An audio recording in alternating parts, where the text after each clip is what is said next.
vai iniciar nesse momento a mesa redonda que irá trazer uma abordagem sobre políticas públicas de formação docente.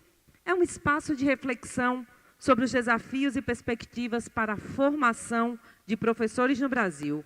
Gostaríamos de convidar para subir aqui ao palco a nossa primeira debatedora, a professora Márcia Serra, da Coordenação de Aperfeiçoamento de Pessoal de Nível Superior, a CAPES.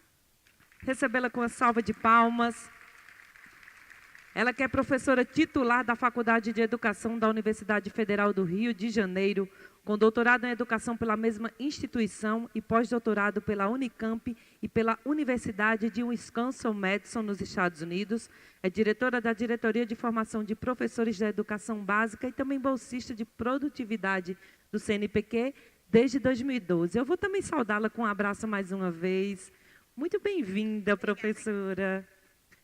Também convidamos para vir aqui ao palco a nossa debatedora, a professora Linair Moura Barros Martins, da Escola de Aperfeiçoamento dos Profissionais de Educação do Distrito Federal. Recebê-la com uma salva de palmas. Ela que é graduada em Geografia e doutora em Educação pela Universidade de Brasília, é especialista em Educação Especial Inclusiva e em Formação Socioeconômica do Brasil, com ampla experiência na educação básica, superior e na gestão de políticas públicas, tem se dedicado à formação docente e à inclusão de pessoas com deficiência na educação e no trabalho. Mais uma vez também vou saudá-la com um abraço, professora. Muito bem-vinda. E também estará conosco aqui nesta mesa redonda o professor Paulo Lima Júnior, da Diretoria de Planejamento e Acompanhamento Pedagógico das Licenciaturas. Também recebê-lo com uma salva de palmas. Ele que é professor associado da Universidade de Brasília, doutor em Ensino de Física pela Universidade Federal do Rio Grande do Sul e pós-doutor pela Universidade de Estocolmo, na Suécia. Vencedor do Prêmio CAPES de Tese no ano de 2014, atua como presidente da CPA e também diretor de Planejamento e Acompanhamento Pedagógico das Licenciaturas, além de líder do grupo de pesquisa Perspectivas Críticas da Educação em Ciências. Eu vou saudá-lo também, professor, mais uma vez, com todo o nosso afeto. Muito bem-vindo. E para mediar essa mesa redonda, gostaria de convidar para vir aqui ao palco a professora Thaís Ludmila Ranieri, da Universidade Federal Rural de Pernambuco. Também recebê-la com a salva de palmas. Na UFRPE, ela também coordena os cursos de licenciatura e o PIPID e atua na pesquisa em linguística textual, com foco em redes sociais e estudos multimodais da linguagem, além de contribuir para a formação de professores. É colaboradora do Prof. Letras e também da pós-graduação em Letras da UFPE. Saudá-la, professora Thaís, mais uma vez também com o nosso abraço, como a gente sempre faz aqui. Muito bem-vinda. É uma alegria contar com a presença de todos vocês. A gente só pede a gentileza, diante de cada um iniciar a sua fala, fazer a audiodescrição. Passamos a palavra agora à mediadora desta mesa redonda, a professora Thaís. Fique à vontade.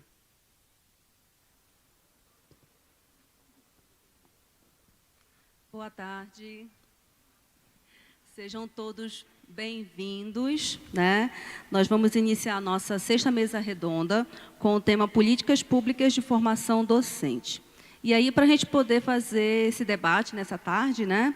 A gente conta aqui com 3 representantes, e aí de cada instituição. Então, a gente tem alguém que vai falar, né, do ponto de vista da perspectiva da universidade. A gente também tem aqui um representante da rede de ensino e a CAPES, né, que aí a gente pode entender aí como o espaço aí, né, junto com o MEC de formação de professores.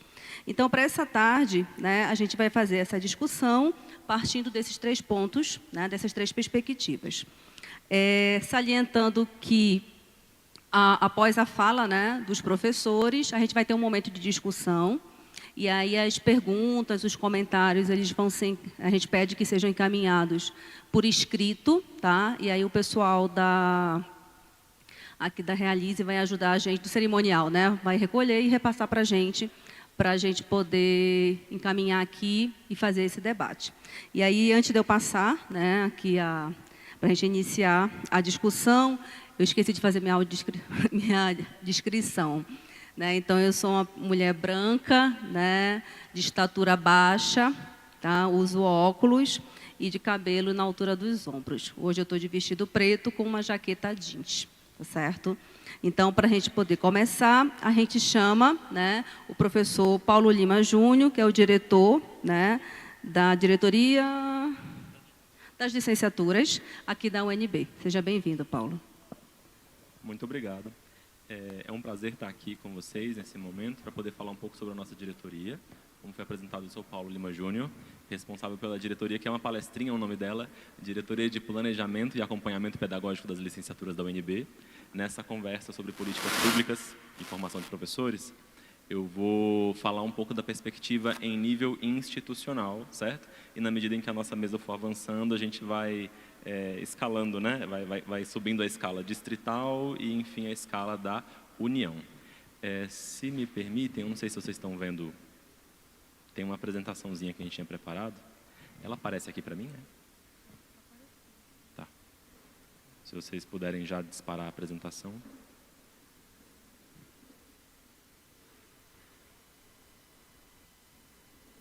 Só um momento, gente, a gente vai organizar isso.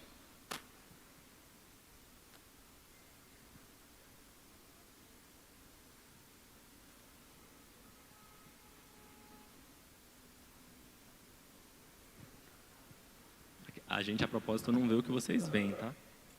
Então... acho que não está aparecendo nada para eles, né? Oi?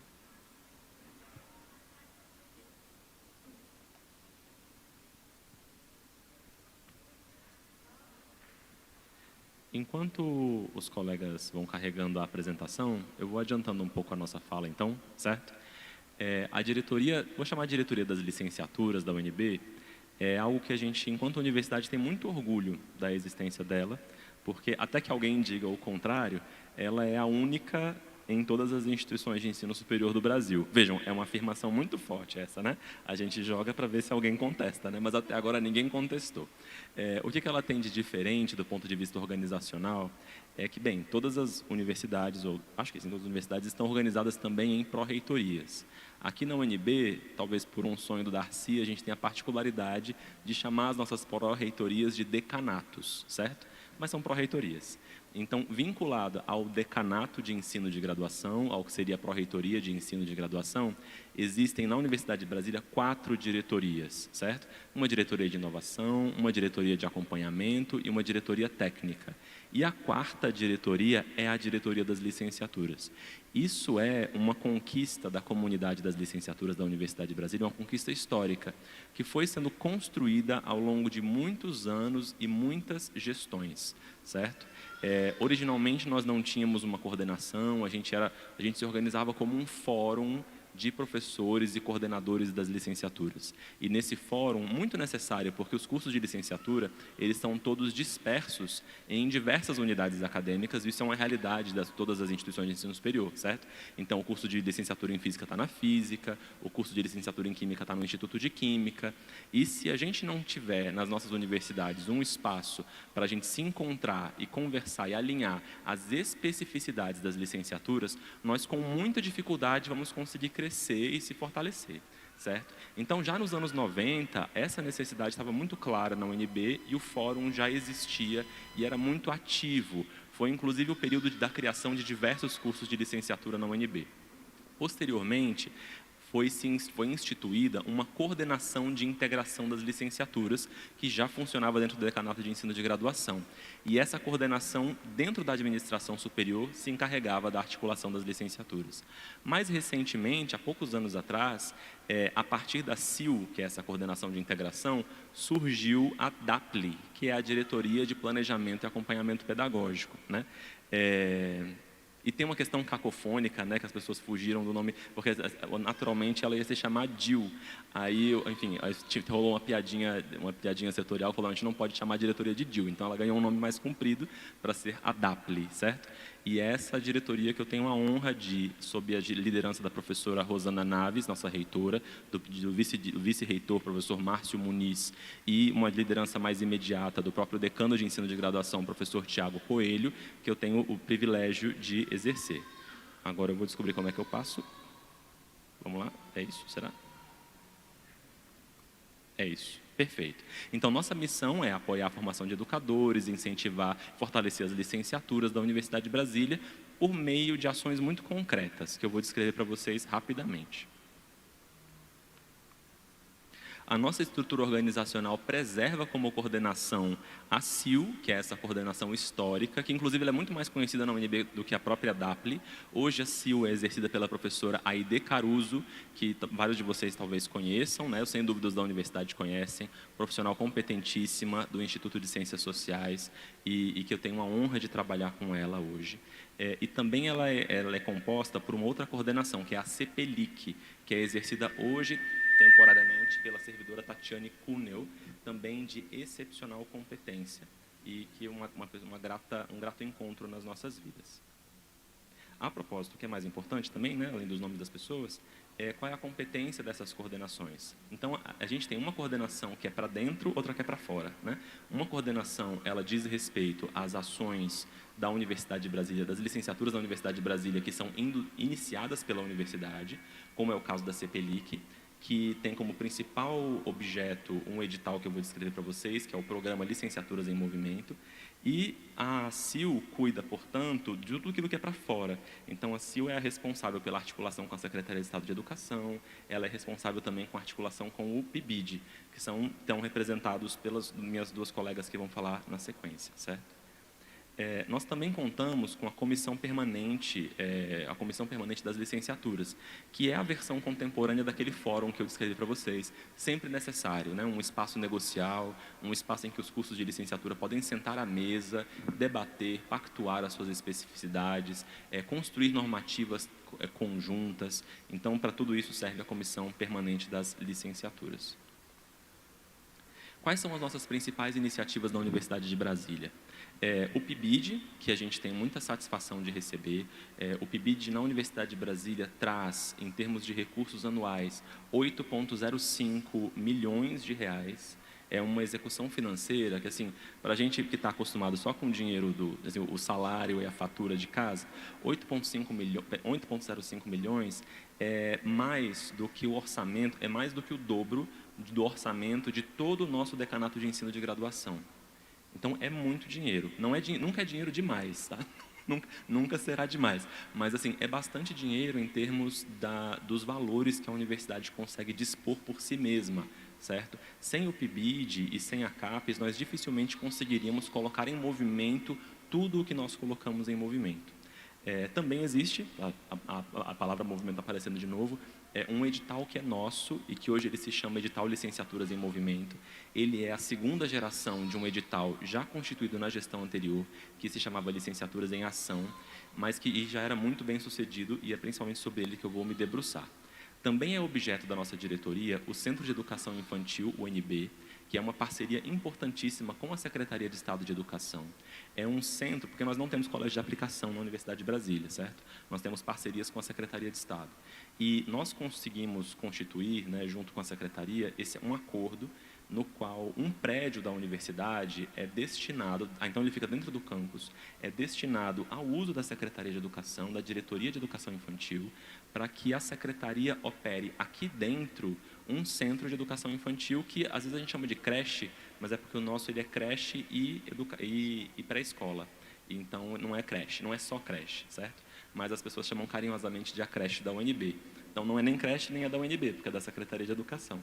Mas a gente tem a felicidade de abrigá-los aqui. A comissão permanente que eu já descrevi. Temos também um diálogo muito próximo com a Secretaria de Estado de Educação do Distrito Federal, sobretudo na pessoa da professora Linair, que vai falar aqui logo depois da minha pessoa. E também estamos participando da entrega do ENALIC, que é uma entrega muito importante da nossa diretoria neste ano.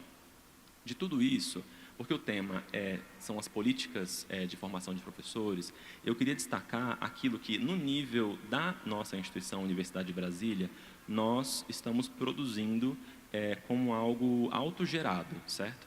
Então, eu vou descrever um programa ou um edital que já é consagrado na nossa universidade, que também tem um aporte financeiro expressivo, certo? Para as nossas possibilidades. A gente não chega a 8 milhões com ele, com certeza não, mas a gente chega a valores interessantes. E oferecemos bolsas para os estudantes de graduação realizarem suas atividades nas escolas, certo? E o que eu acho mais interessante, que é o que vai ser a síntese da minha fala, é o quanto o PIBID contribuiu e contribui para que a gente aprimore o nosso desenho institucional de financiamento das ações escolares. Porque uma característica muito importante do PIBID para a gente, e que acho que para todo mundo que é muito evidente, é que ele toca, por ser um sistema de distribuição de bolsas, em primeiro lugar, na materialidade, ele toca a materialidade das nossas relações. E ele torna viável uma série de interlocuções e trocas que, quando são organizadas só em abstrato, elas são muito difíceis de acontecer, né? Uma coisa é a gente falar em abstrato que a universidade tem que andar junto com a escola, que a gente tem, e a gente faz, porque a gente faz também muito no voluntarismo, na base da nossa vontade, na nossa determinação. Mas para que essa relação universidade-escola se torne política, a gente precisa pensar qual é o desenho de financiamento que vai ser adotado. A gente precisa pensar, por exemplo, se vamos pagar bolsas, que valores, para quais atores, e o desenho que o PIBID oferece é um desenho muito consagrado na história do nosso país, já podemos dizer isso, né? Tanto é que queremos que ele se torne lei. Então, o que acontece na história do edital das licenciaturas da UNB é uma história de desenvolvimento e aprofundamento que vai, dentro de vários limites institucionais e orçamentários, se inspirar na experiência do PIBID, o UNB também, para se aprimorar. Nós, então, tomamos, quando a gente assumiu a gestão, se não me engano, em outubro do ano passado, nós tivemos a ousadia ou a coragem, né, de mexer naquilo que já era bom. Então, um edital já existia das licenciaturas da nossa universidade, ele aportava 1,28 milhão de reais por ano em bolsas de ensino, bolsas para estudantes de graduação que realizassem atividades nas escolas, certo? A gente não tinha e não temos ainda, né, uma bolsa regular para professores e tampouco bolsa regular para supervisores. Isso é um pouco, não entrou ainda no nosso horizonte, mas a gente já tinha esse tipo de financiamento, e não era um financiamento de 12 meses, era um financiamento de 8 meses. Já foi de 4, de 6 meses, e isso fazia com que os projetos, por mais que eles fossem, e são, né, muito potentes e muito celebrados, eles tinham uma descontinuidade. Toda vez que virava o ano, os projetos eram encerrados e eles não continuavam, certo? Então, você vê que a gente estava tentando já, assim, embarcados na reflexão do PIBID, que é uma reflexão que hoje faz uma transição para uma continuidade, a gente já olhou para isso e falou, não, espera, acho que a gente precisa resolver esse problema internamente também, né? Os nossos pares estão resolvendo lá na CAPES, a gente precisa resolver isso internamente e garantir que os nossos estudantes estejam financiados na escola 12 meses no ano e que haja continuidade de um ano para o outro. Todas essas demandas foram apresentadas por um processo de gestão democrática e escuta ativa, realizada dentro da comunidade das licenciaturas da UNB. Então, a gente pegou esse edital, que, como eu falei, já era um edital muito bem sucedido, Licenciaturas em Ação, todos gostavam dele, e a gente juntou todo mundo e falou, gente, o que a gente pode fazer para algo que todo mundo gosta ser ainda melhor? E aí foram vindo várias ideias. Por conta também do PIBID, da experiência institucional do PIBID, nós da licenciatura temos muita tradição de trabalharmos juntos.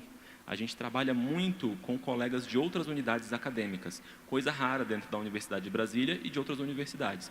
Geralmente, os colegas ficam muito restritos à sua unidade, mas do PIBID, quando ele reúne na mesma sala, no mesmo coletivo, colegas da sociologia, antropólogo, sociólogo, físico, químico, biólogo, matemático, então, o pessoal da letras, linguista, certo? Crítico literário. Então, junta todo mundo e a gente vai se conhecendo, vai trocando, vai construindo projetos juntos, e as pessoas vão desenvolvendo um tipo de maturidade institucional de um nível que não se escreve em lugar nenhum, que é o que permite, por exemplo, que algo tão concreto quanto isso aqui à volta de vocês fique de pé. Por que coloca um Enalic de pé? Assim, o que coloca o Enalic de pé, em primeiro lugar, é uma relação muito sólida, construída por profissionais que estão em unidades acadêmicas muito diferentes. É por isso que a gente consegue mobilizar uma universidade para estar com os monitores aqui, uma grande quantidade. Eu sei que em algumas sessões já faltou, né? Mas assim, é porque a demanda é muito grande, mas a gente conseguiu mobilizar muita gente para estar aqui nesse evento. E isso só é possível porque houve essa articulação. E muito obrigado. Então, no fim das contas, o que para a gente é muito evidente é que o PIBID ele tem contribuído muito para que a Universidade de Brasília assumisse uma organização interna própria e muito potente para os seus cursos de licenciatura. Nesse edital em particular, a gente precisa fazer os seguintes destaques. Primeiro, nós fizemos uma seleção simplificada, o que foi positivo. Nós oferecemos bolsas de 12 meses, isso para a gente foi um grande passo, né? E com um compromisso de garantir a continuidade de um ano para o outro, para que os projetos não sejam interrompidos de um ano para o outro. E também reconhecendo uma coisa que para quem está no PIBID é muito claro, né? É muito claro, é muito evidente, é que a escola, para o pessoal que não dá licenciatura isso não é claro, a escola não para no período de férias. Eu lembro que eu tive que explicar para vários colegas que não são das licenciaturas ou não estão em sala de aula na educação básica, né?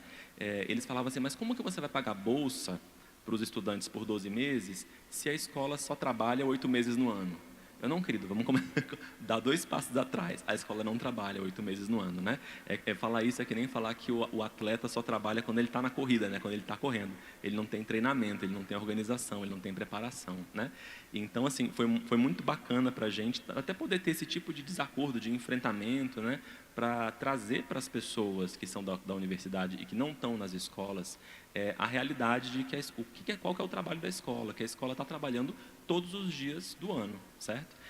A escola não para e por isso os nossos programas de bolsas não podem parar.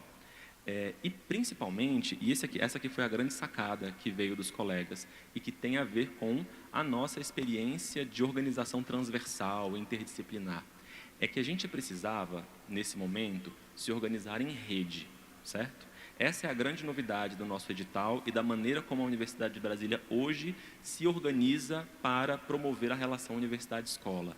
A nossa relação hoje é preferencialmente em rede, interdisciplinar e com profunda capilaridade territorial. Esses são critérios decisivos para a organização das nossas licenciaturas na relação com as escolas, certo? O que isso significa?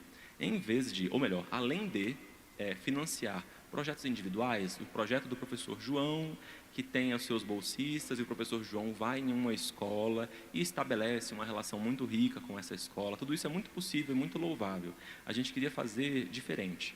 A gente queria aproveitar que o professor João, que já foi professor do PIBID e que conhece a professora Maria e o professor José, de unidades acadêmicas diferentes, que eles se organizassem para fazer um projeto mais abrangente, com mais aporte de bolsas, certo? Com maior concentração de bolsas, e que assumisse o desafio de não ficarem todos na mesma escola, mas que alcançassem escolas que se espalhassem pelo território do Distrito Federal, com especial atenção às periferias urbanas, certo?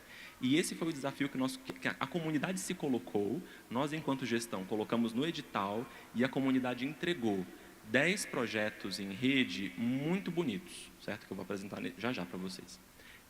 Então, o primeiro resultado foi a ampliação da participação.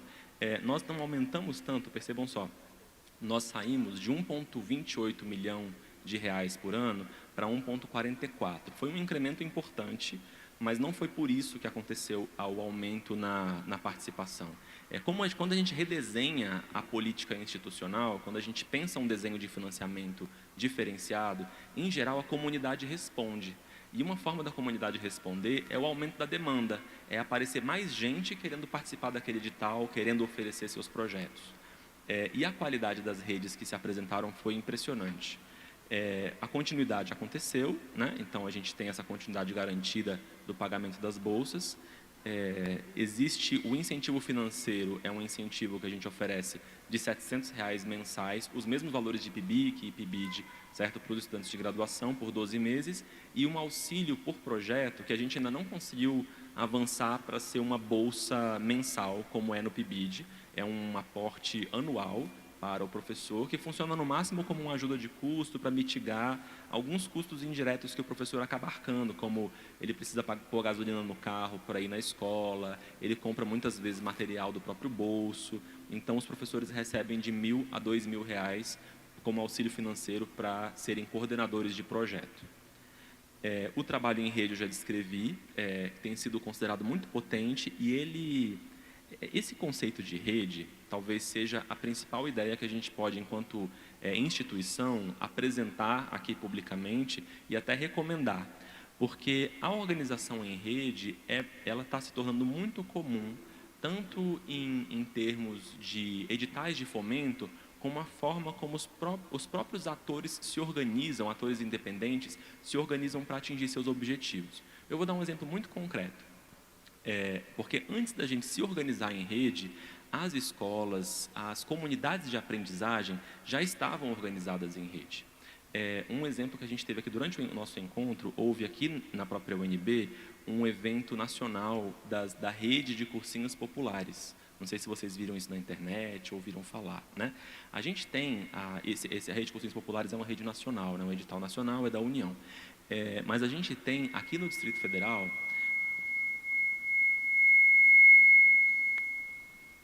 aqui no Distrito Federal, vamos lá.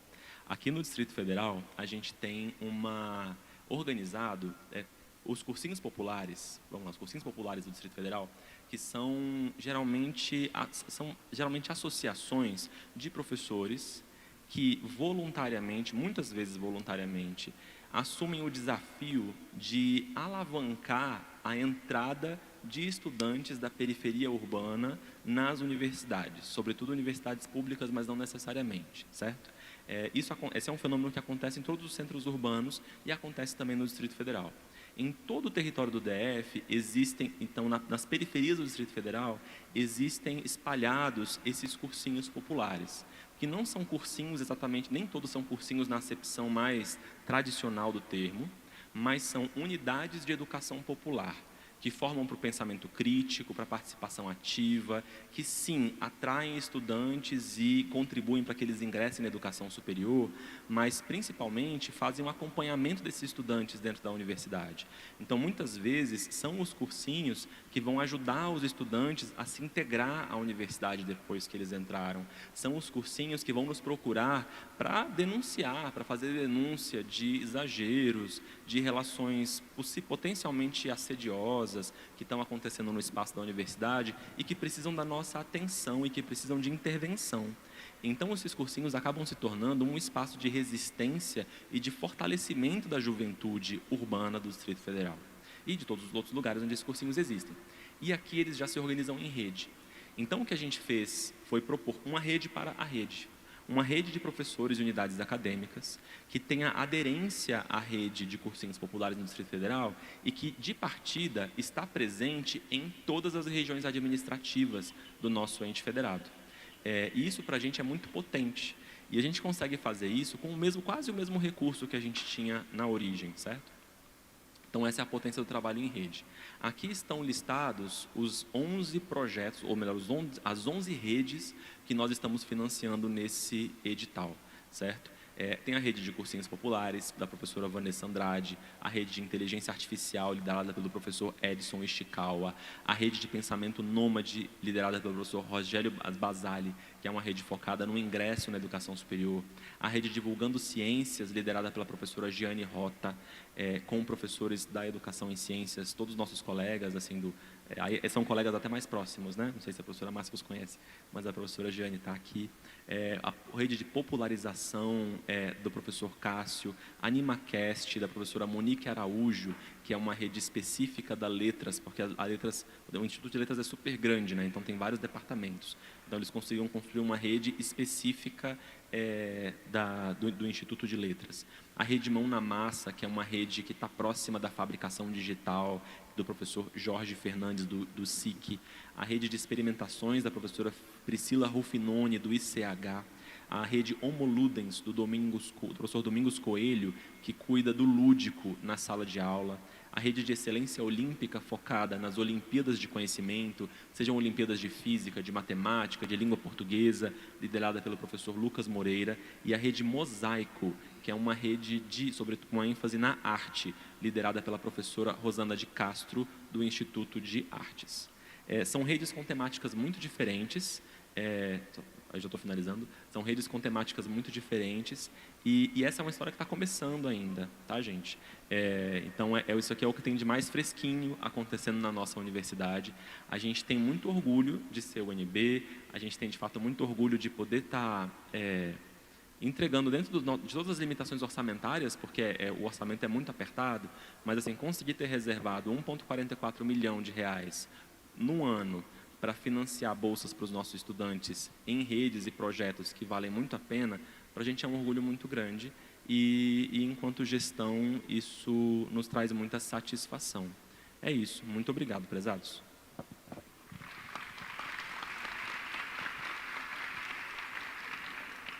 Obrigada, professor Paulo. É bem instigante, né? A gente vai entendendo como é que a universidade ela localiza, né, a licenciatura, né? E isso também é uma questão política, é uma questão de gestão e também como para além de programas que estão vinculados à CAPES, ao MEC, como é que a universidade também pensa programas para si, né, voltados para a questão da licenciatura, porque a gente vai ter dentro de cada universidade perfis de formação, né? Então, como você falou, assim, dinheiro nunca é suficiente, né? Se tiver bastante, a gente consegue desenvolver bastante atividade pensando, mas é bem interessante pensar como é que a UNB, né, vai trazendo e vai mostrando possibilidades de se fazer, tá certo? Eu espero que daqui a pouco a gente tenha aqui algumas contribuições, né? Não sei se alguém de outra universidade também vai partilhar a mesma experiência, né, para a gente poder ir escutando. Então, a gente segue agora com o nossa mesa, agora com a professora Linaí, que representa aqui o Distrito Federal. Seja bem-vinda, professora. Boa tarde. Boa tarde a todos e todas. Muito obrigada. É uma alegria estar aqui. E eu tenho um amigo que é cego. Ele se chama Alceu Kuhn. Ele é bem famoso, muitos devem conhecer. E eu falei, Alceu, o que você acha da descrição? Ele falou assim, a gente ainda está atrapalhado, né? A gente está precisando aprender.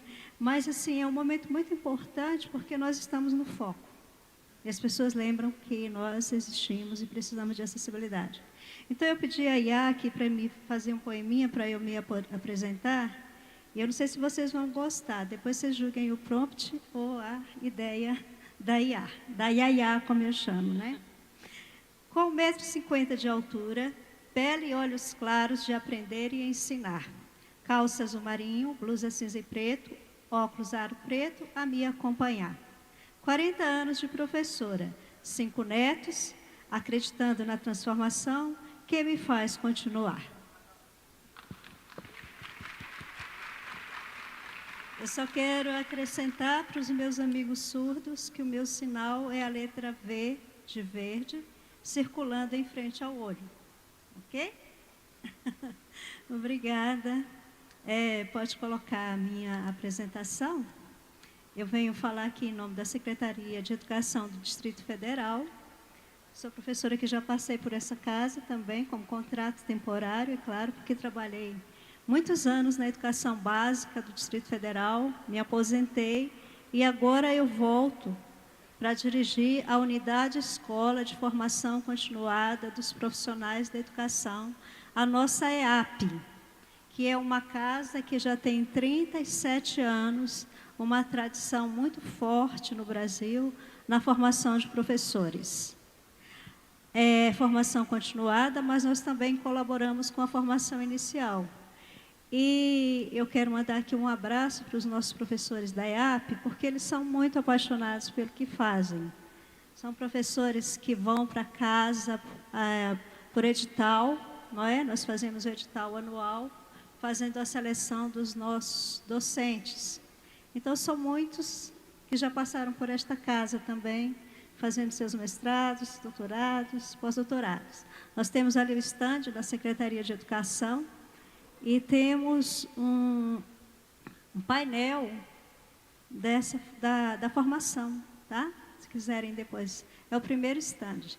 Mas eu esqueci, né, como muitas coisas que a gente esquece numa situação dessa, de cumprimentar aqui a mesa, o dispositivo, e o professor Paulo, no nome de quem eu cumprimento as duas professoras da CAPES e a nossa articuladora, mas eu quero ratificar aqui as palavras do professor Paulo, que ele disse que nós temos muita articulação com a rede pública. E eu quero só ratificar, né, professor, porque nós estamos sempre em diálogo. A Universidade de Brasília colabora muito conosco, nós recebemos os estagiários e temos aí uma colaboração mútua. A universidade também participa muito da formação continuada. Hoje eu tenho pelo menos 4 cursos oferecidos aos professores da rede, que vêm daqui da Universidade de Brasília. Não é? Então, a Secretaria de Educação faz 65 anos esse ano, e eu acho que desde sua origem ela está muito ligada à Universidade de Brasília, seguimos o nosso trabalho assim, com essa parceria, que se fortalece, né, a cada gestão, e por isso somos fortes em Brasília, tanto a Secretaria de Educação quanto a UNB, não só em Brasília, a UNB no caso, mas no Brasil e no mundo. Não é? Então, né, nós vamos falar do ciclo de formação docente na Secretaria de Educação. E vamos combinar aqui, quando eu der uma paradinha, pode passar, está aqui. Está aqui, né? Eu que passo. Então, eu organizei a minha fala aqui na formação que a Secretaria faz, na formação de professores, que é o tema da nossa mesa. Então, ela investe na formação inicial, recepcionando o estágio e o PIBID. E também investe na formação continuada. Aí nós temos uma foto da nossa escola, a EAP, não é? E eu vesti a mesma roupa que eu estou na foto. Né? Na dúvida, visto a roupa que está na foto. Isso não vai dar certo. Então, o contexto da nossa formação é o contexto em que se insere os sistemas de ensino do Brasil e do mundo, não é? De muita complexidade. Eu trouxe aí o relatório global da Unesco sobre professores. E o que esse relatório diz? Que faltam 44 milhões de professores para o alcance das metas dos Objetivos de Desenvolvimento Sustentável 4 até 2030. Então, são muitos professores, não é?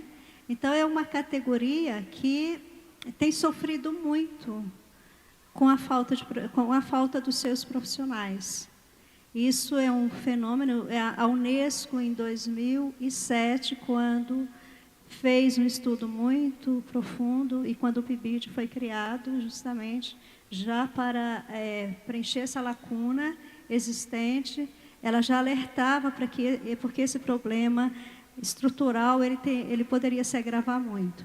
E hoje, 18 anos depois, nós estamos vivendo consequências muito severas desse fenômeno. Então, esse relatório vai levantar muitas questões, mas ele vai falar do investimento, não é? Ele vai falar também da popularização da educação, da necessidade cada vez maior de professores, porque a população está cada vez mais aprendendo e querendo aprender, a demanda por ensino aumenta e a oferta de professores diminui também por falta de atratividade nas carreiras, não é? E hoje, na Secretaria de Educação, nós já enfrentamos uma crise muito objetiva, que quase não há professores em algumas áreas, principalmente matemática, química, biologia, física. Conhecemos sistemas de ensino, ainda não é o nosso caso, mas conhecemos sistemas de ensino que contratam professores na capital e eles dão aulas síncronas para os municípios. Então, horário de matemática, o professor está na capital dando uma aula, não é educação à distância, é síncrona a aula, né? Em Brasília, nós ainda não temos essa situação, mas nós já avistamos para 5 anos, 4 anos, uma situação de carência muito grande nessas áreas. Então, essa é uma situação de contexto que vai modificar o nosso foco na formação continuada. Eu creio que, antigamente, eu sou professora há 40 anos, como disse o meu poema, não é? E estou na rede pública há 40 anos. A EAP existe há 37, então nós sempre tivemos a preocupação com a formação continuada, mas ela tem se tornado extremamente necessária.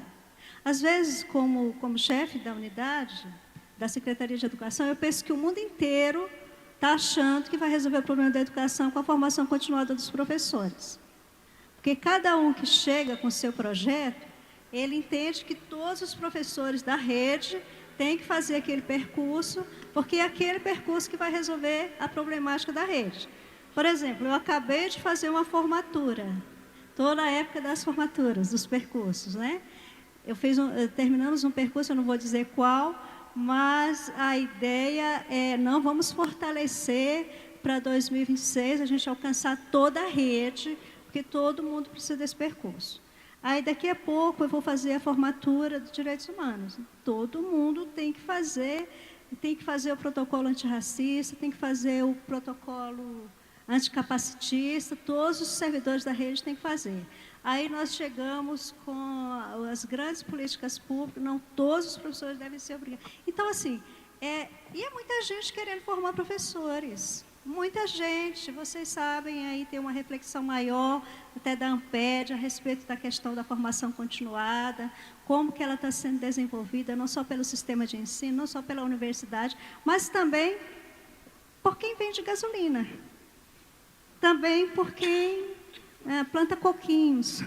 Não é nada contra plantar coquinhos, né? Que eu sou catadora de coco, fui. Né?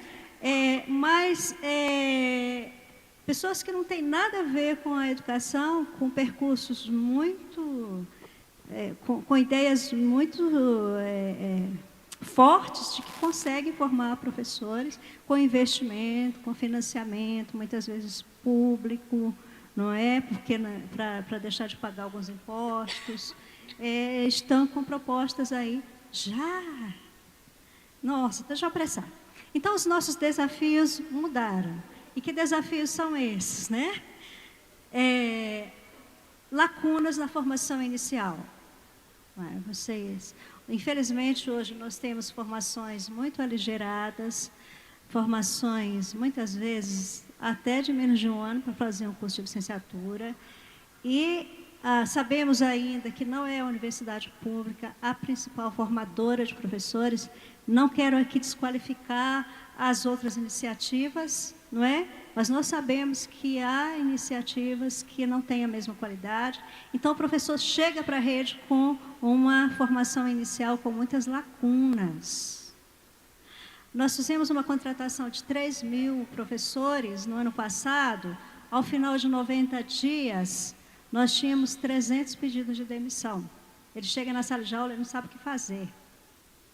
Fizemos uma formação muito consistente dentro do Compromisso Nacional Criança Alfabetizada, que é o LEEI, que é feito, inclusive, pela Universidade de Brasília, que é o nosso braço, juntamente com a Universidade Federal do Mato Grosso do Sul, e uma formação muito consistente, e nós identificamos o quê? As professoras querem aprender a fazer planejamento.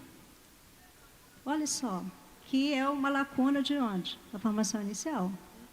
Não é? Tivemos que flexibilizar a formação para atender algo que era lá da formação inicial.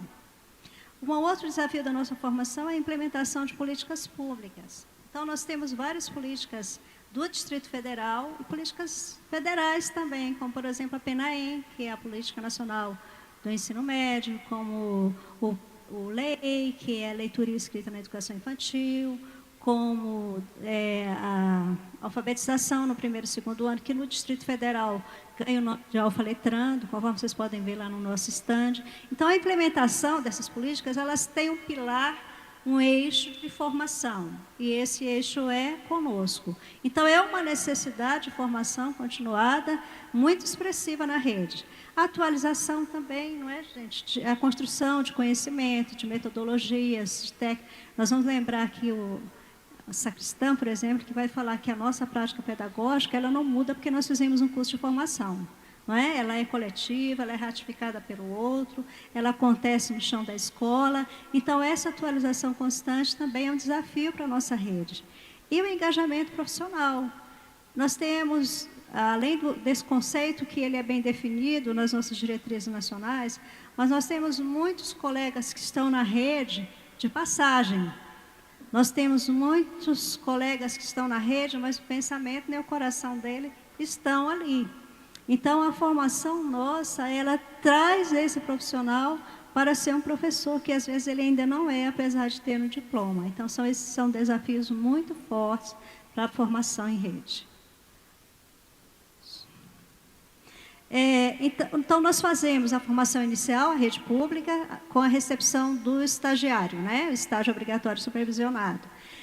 As escolas atuam como co-formadoras dos futuros docentes. Esse é um momento muito importante para nós. Vocês sabem aqui, os alunos principalmente, que tem aquele professor que adora receber o estagiário, tem aquele que nem tanto, não é? Mas na rede nós procuramos fazer uma formação desse professor, que é o professor mentor, que vai acompanhar o estagiário, né? A gente pensa até no futuro de ter até talvez um incentivo para esse professor, né?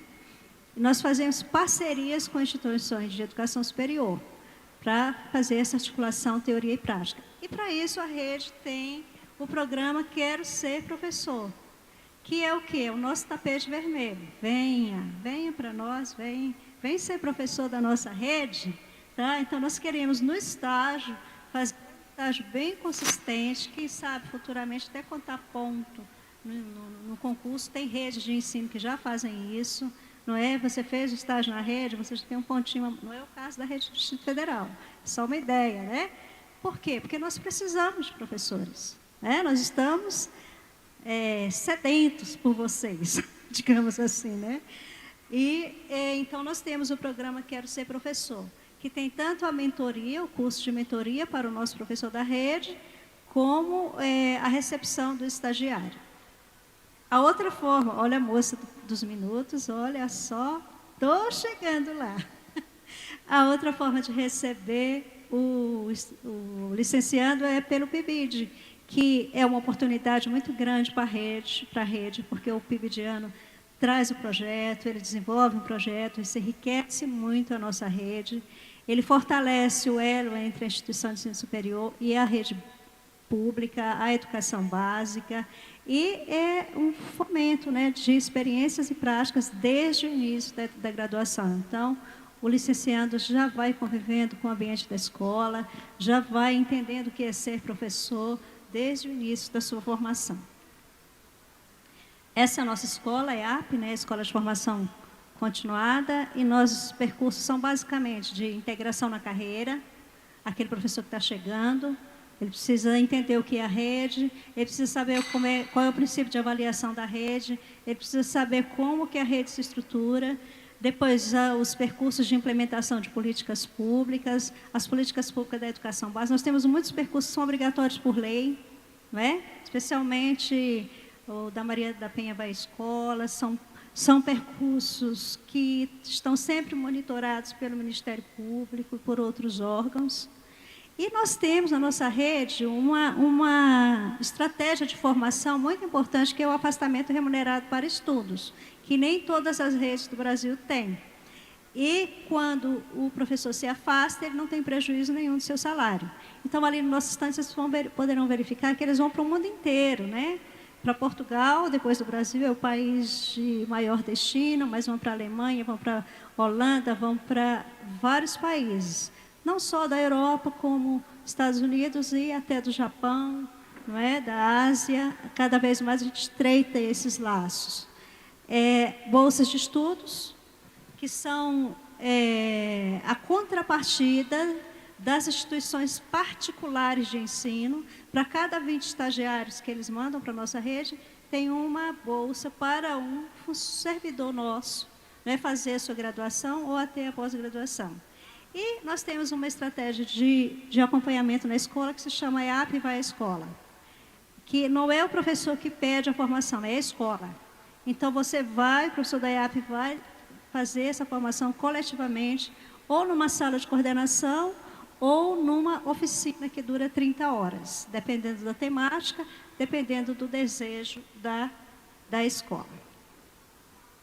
Olha só, cumpri o prazo, não é? Cumpri o prazo. Então, a EAP, ela não existe só no Distrito Federal. Antes nós pensávamos que nós fôssemos aquela jabuticaba, não é? Mas agora, nesse momento, o MEC está fazendo uma reunião com todos os centros de formação dos sistemas de ensino federais, municipais, que têm ou uma escola como a nossa, ou um departamento, ou uma coordenação que cuida da formação continuada, porque essa é uma necessidade premente dos sistemas de ensino. Então, fico à disposição e agradeço pela oportunidade.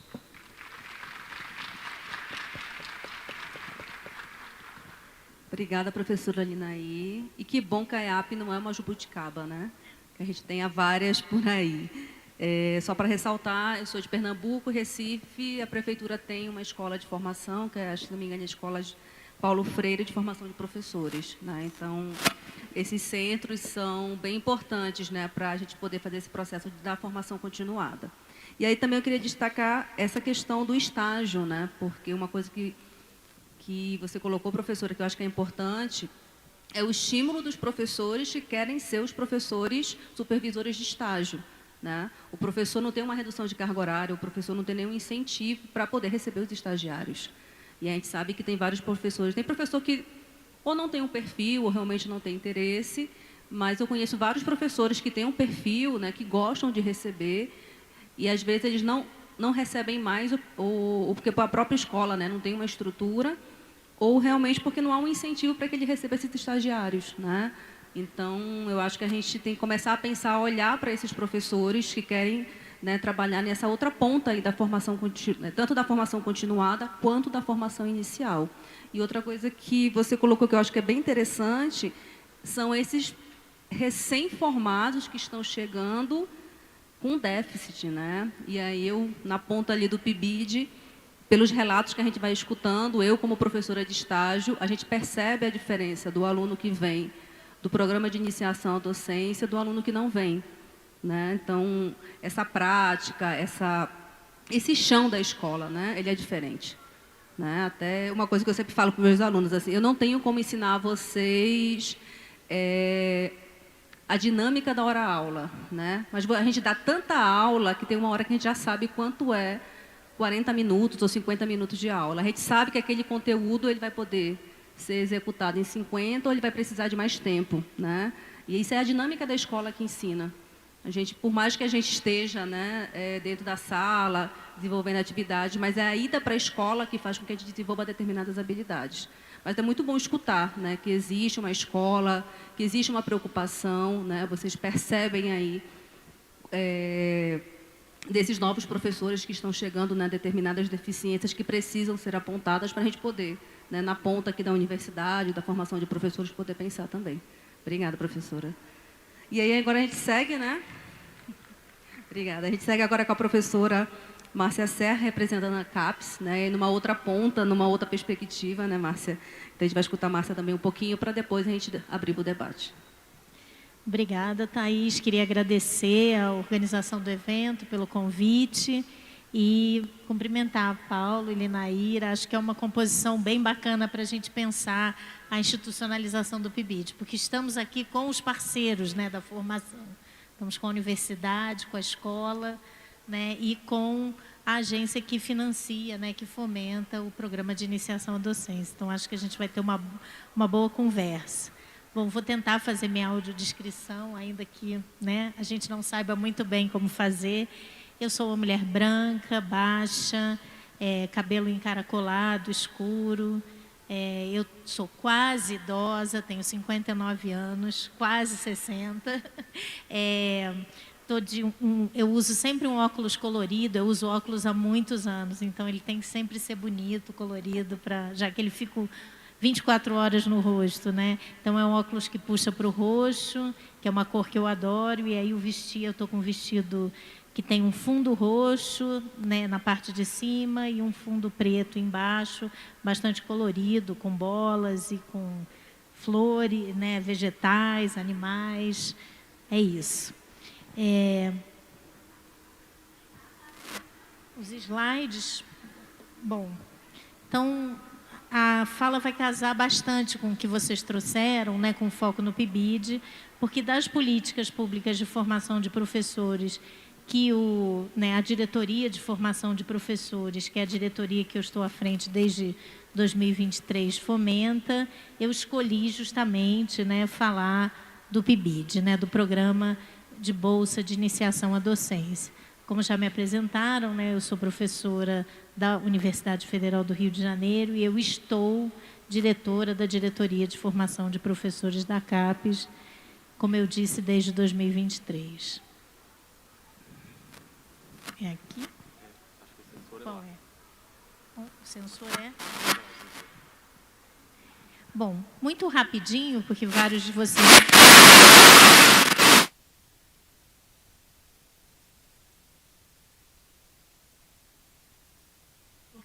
Vocês já conhecem essa história, né? Mas é só para a gente retomar rapidinho, né? A CAPES foi criada nos anos 50, ela é uma instituição que foi criada para organizar o Sistema Nacional de Pós-Graduação no Brasil, né? Foi criada e o primeiro presidente é Anísio Teixeira, e é só em 2007 que ela assume uma nova missão, que é a missão de também cuidar da política de formação de professores. E é nesse contexto que são criadas duas diretorias, a Diretoria de Formação de Professores da Educação Básica, que é a diretoria que eu estou à frente, e a Diretoria de Educação à Distância. É interessante, né, a gente olhar que também em 2007 sai um estudo do Conselho Nacional de Educação ligado que vai olhar para o déficit de professores para o ensino médio no Brasil. E esse estudo já anunciava, em 2007, a Bolsa de Incentivo à Docência como uma proposta de solução estrutural e emergencial para solucionar essa escassez de professores no ensino médio. Não é à toa que o PIBID começa com o ensino médio e com algumas áreas do conhecimento.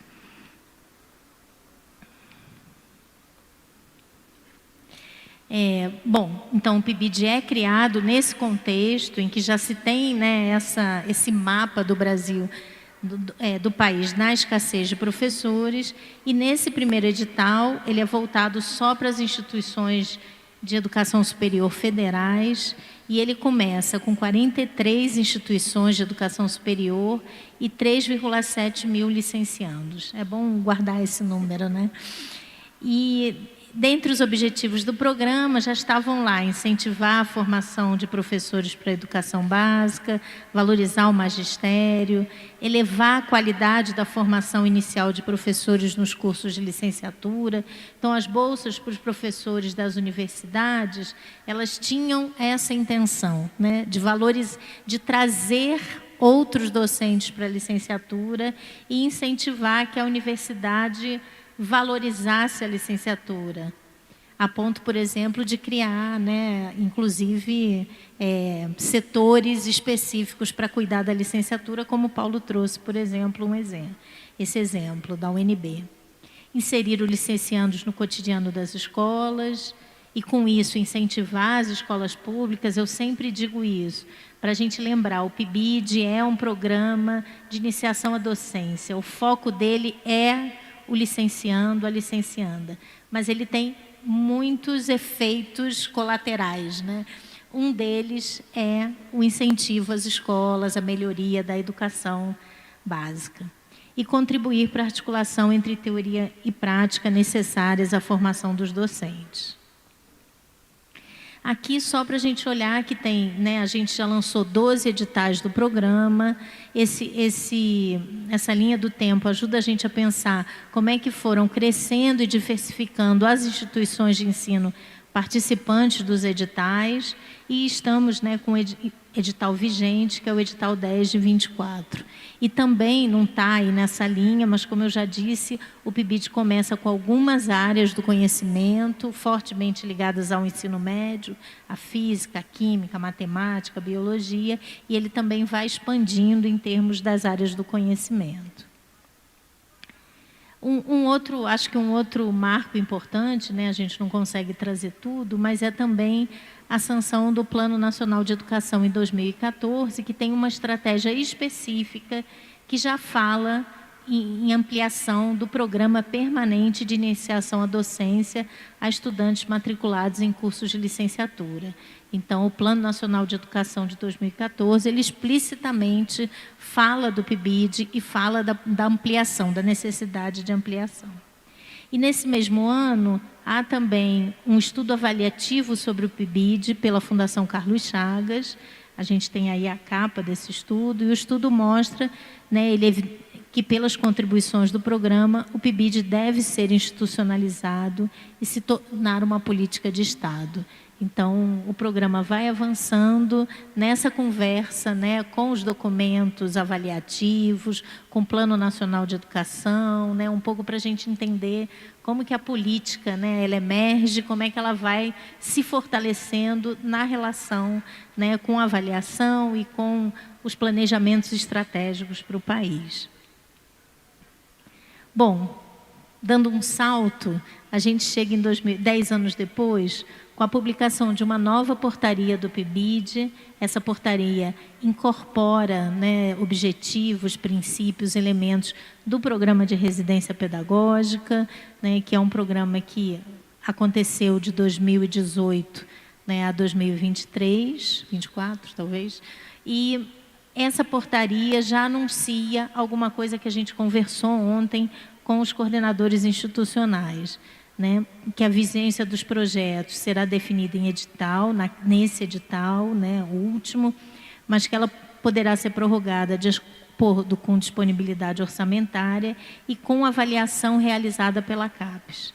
E no parágrafo único é dito que o processo de avaliação dos projetos institucionais será regulamentado pela CAPES em portaria específica. Então, a gente está com uma portaria para ser publicada, essa portaria aí do parágrafo único, e é uma portaria que inaugura uma nova etapa do programa, né? O programa, se tudo dando certo, né? A gente conseguindo cumprir todas as etapas, até o fim de 2026, o programa deixa de funcionar em termos de editais e passa a ser um programa permanente.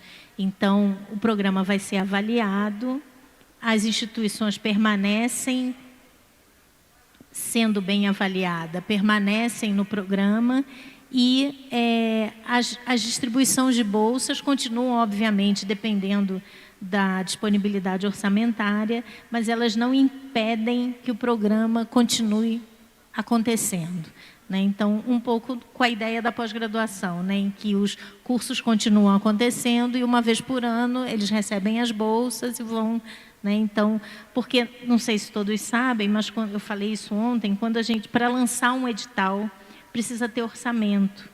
Então, se a gente não tem disponibilidade orçamentária naquele momento, a gente não pode lançar o edital. E isso, ao longo do tempo, criou várias, né, interrupções do programa. Que a gente quer que o programa não seja interrompido, né? E ele sendo um programa permanente, a gente tem mais força para lutar, né, por essa disponibilidade orçamentária. Então, em seguida, a gente lança essa portaria, em seguida a gente lança o edital. E vamos comparar lá com aquele primeiro, né? A gente hoje conta com 290 instituições de ensino superior, que executam 1.959 subprojetos e mais de 76 mil bolsistas. E como eu já anunciei, a gente está num processo de construção de um sistema de avaliação para os projetos do PIBID, com vistas a torná-lo uma ação permanente, de fluxo contínuo e avaliação sistemática.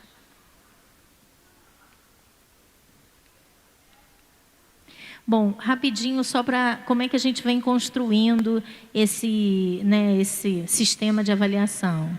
A gente tem os documentos da CAPES, a gente realizou uma série de oficinas nos encontros regionais, com apoio do FORPIBID e também no Conselho Técnico Científico da Educação Básica. A gente olhou para os documentos da pós-graduação, porque esse é o expertise da CAPES. Usamos também os questionários que os bolsistas, todos vocês bolsistas, respondem periodicamente para a CAPES. O PIBID participou de um piloto de avaliação de políticas públicas. O MEC indicou o PIBID, o MEC podia indicar 2 programas, indicou o PIBID. Então, a gente tem resultados, essa é uma avaliação de políticas públicas, né? Um pouco diferente do que a gente vai fazer. Mas ele trouxe elementos também para a gente pensar a avaliação e o próprio acompanhamento da equipe da DEB, né? Então, o que a equipe conhece sobre o programa, o que ela escuta né, nos contatos com vocês, o que ela recebem de e-mails, né? Então, toda a experiência que a DEB tem na análise dos projetos. Bom, olhar um pouco para os números do PIBID, né, em série histórica e atualmente. Esse é o número de bolsas discentes ofertadas por edital, de 2007 a 2024. A gente tem hoje, né, 80.040 bolsas discentes ofertadas. Saímos lá de 2.326. Mas o que a gente efetivamente tem hoje de bolsistas, né, essa é a folha de pagamento de dezembro, né, 1º de dezembro, 76.223 bolsistas ativos discentes, né? Aqui, esse mapa também é muito interessante, porque é a evolução da distribuição de bolsas de 2008 a 2025. Né? A área em cinza é a área onde não tinha PIBID. Então, em 2010, o país tem PIBID em todas as unidades da federação. Né? Então, em 3 anos de programa, a gente consegue atingir, claro que não igualmente, mas a gente consegue atingir o país todo. Estou correndo um pouco, porque ela já me mostrou que eu tenho pouquíssimo tempo. O número de instituições de PIBID, residência pedagógica por ano. Então, a gente tem hoje 290, a gente saiu de 9 instituições em 2008, já tivemos ali um pico, né, de 335 em 2018. Hoje temos 290 instituições. Aqui são os valores pagos em bolsas PIBID por ano, valores em milhões. Né? Então, em 2025, já pagamos mais de 700 milhões, ainda falta, né, um mês de bolsa. Ainda pagamos... Então, um pouco para a gente entender qual é o investimento que o país faz no PIBID. Né? Porque isso implica, né, quanto mais a gente cresce, mais difícil fica crescer. Esse é um crescimento exponencial, né? Então, como é que a gente tem que pensar em formas de crescer, mas entendendo o que isso significa em termos de investimento para o país. Bom, no edital atual, a gente ofertou 80 mil cotas, temos um pouco mais de 76 mil bolsistas, temos mais de 6 mil escolas da educação básica participantes do programa e, como eu já disse, 290 instituições de educação superior, 164 públicas e 126 privadas. Aqui são o quantitativo de bolsas em 2025 por categorias.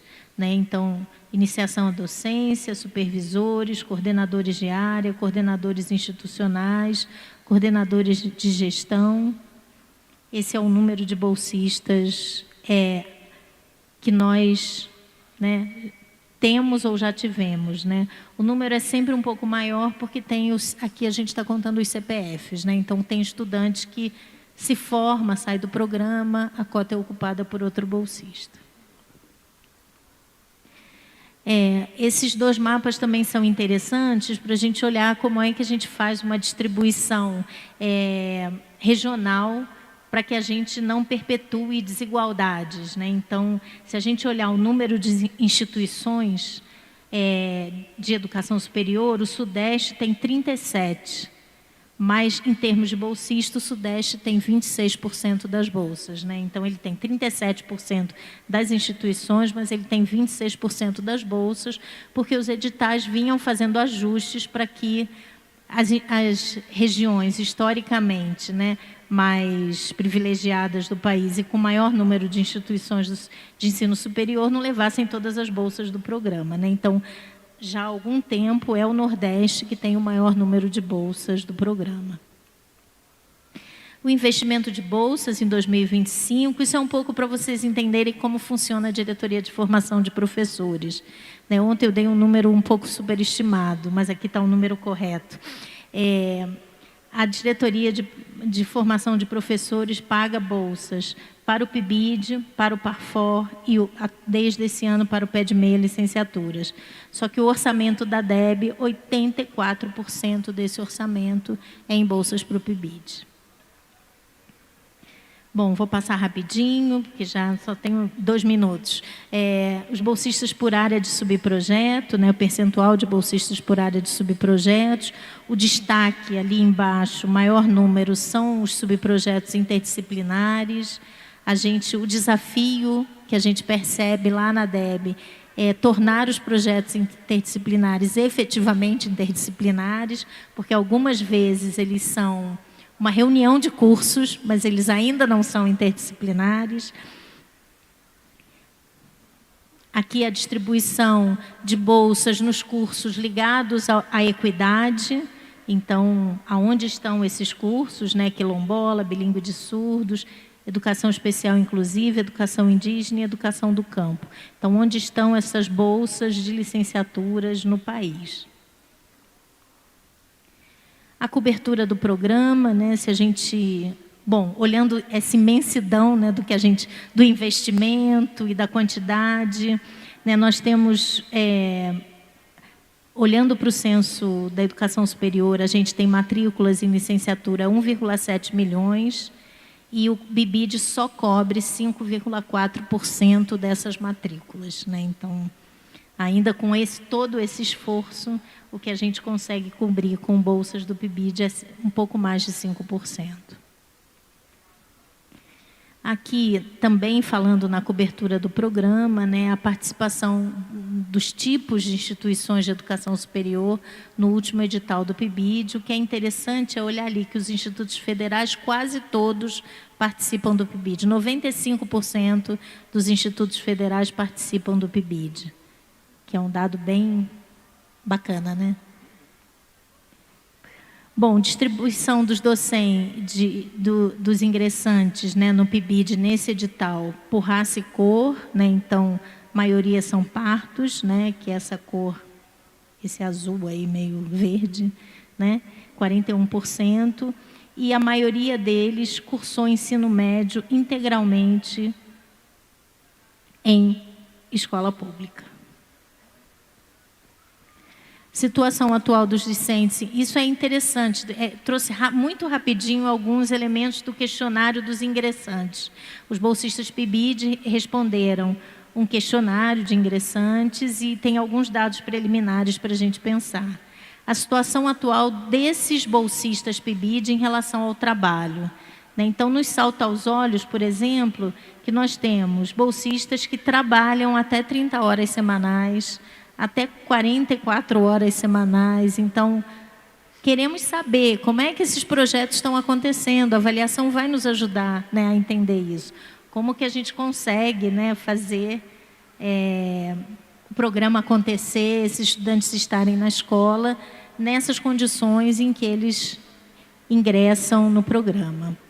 E a maioria dos nossos bolsistas estuda no curso noturno, né? Então, também eu estava falando isso ontem, a educação de jovens e adultos, os fóruns, né, da educação de jovens e adultos nos cobram que o PIBID não está na EJA, o PIBID está na EJA, mas nós não temos esse dado mapeado, né? Certamente o PIBID está na EJA, né? Se 54% dos nossos ingressantes no programa são estudantes do noturno. Bom, e por fim, estou acabando mesmo, um outro dado interessante é como é que esses ingressantes no PIBID ingressaram no curso de graduação. Então, a gente pergunta se o ingresso deles se deu por meio de políticas de ação afirmativa ou inclusão social. E aí a gente tem aí por categorias de instituições, privadas sem fins lucrativos, privadas com fins lucrativos e as públicas, né? Ali é a soma das privadas e as públicas. Então, o azul escuro é o não entrou por meio de políticas de ação afirmativa.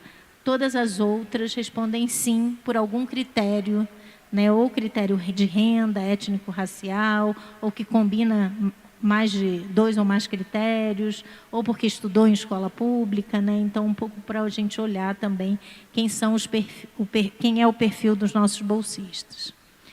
é o último mesmo. Alguns desafios enormes que são compartilhados, né, com as redes e com as instituições de educação superior. A gente precisa ampliar as ações e os nossos programas da diretoria, de modo que eles atendam a demandas de regiões e grupos específicos, né? Como é que a gente mapeia isso num país tão desigual quanto o Brasil?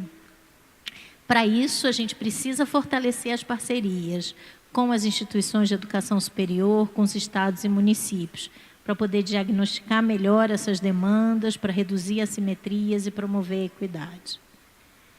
O desafio de tornar permanente o PIBID, incentivando os interesses dos estudantes pela carreira docente. O FORPIBID está trabalhando isso no projeto de lei e nós estamos trabalhando isso na avaliação para que o programa se torne um programa permanente na CAPES. A avaliação vai nos permitir acompanhar o percurso formativo e profissional dos bolsistas. Então, esses bolsistas, eles estão saindo da universidade, foram bolsistas PIBID, eles estão nas escolas, né? Então, o acompanhamento de egressos é o nosso sonho e o nosso desafio. Eles estão indo para a pós-graduação para estudar coisas de educação, ensino, estão indo para o PROEB, fazer mestrado profissional nas áreas que eles ministram, né, disciplinas no ensino fundamental e médio. Mais do que isso, a gente quer acompanhar os efeitos das ações e dos programas da CAPES na universidade, né, na formação de professores, mas também na melhoria da educação básica. Então, quando eu tenho o PIBID na minha instituição, como é que isso afeta a instituição? O Paulo deu um bom exemplo aqui, né, na primeira fala, né, de como que o PIBID é incorporado pela instituição como uma ação da instituição, né? Então, existem cursos que os professores criam disciplinas a partir da sua experiência no PIBID, reforma o currículo da licenciatura a partir da experiência, não só do PIBID, do PARFOR, da UAB. Então, como é que a gente, né, pode acompanhar isso? Porque a intenção é que o PIBID não seja só para os bolsistas, né, mas já que a gente só atende 5,4% dos estudantes, mas que ele possa afetar o conjunto das licenciaturas. E, por fim, induzir que as instituições de educação superior articulem as suas ações na formação de professores e construam, junto com a CAPES, possibilidades de ampliação do PIBID. Acho que o Paulo trouxe um bom exemplo, né, de a gente, muitas vezes, o que nos dá mais, né, talvez o desafio maior internamente na CAPES, é que a gente sabe que uma mesma instituição tem PIBID, tem PARFOR, tem UAB, tem PROEB, tem os cursos regulares, mas nem sempre essas ações conversam, né? Então, a experiência da UNB e de outras instituições de ter um setor que cuida disso, né, institucionalizado, e que pensa o que eu posso fomentar para além das ações que a CAPES fomenta, é maravilhoso, né? Um bom exemplo de como é que a gente pode seguir pensando de forma coletiva na ampliação desse programa, né? Porque, como vocês já viram, né, do ponto de vista da CAPES, ele é um investimento imenso, né? E é um programa de muito, né, que a CAPES tem muito afeto por ele, né? Cada um dos servidores que atende vocês, né, que responde um e-mail, né, que coloca as bolsas no sistema, que recebe os relatórios, né, tem muito carinho por esse programa e um entendimento do quanto esse programa foi e é importante para a formação de professores no país. Obrigada.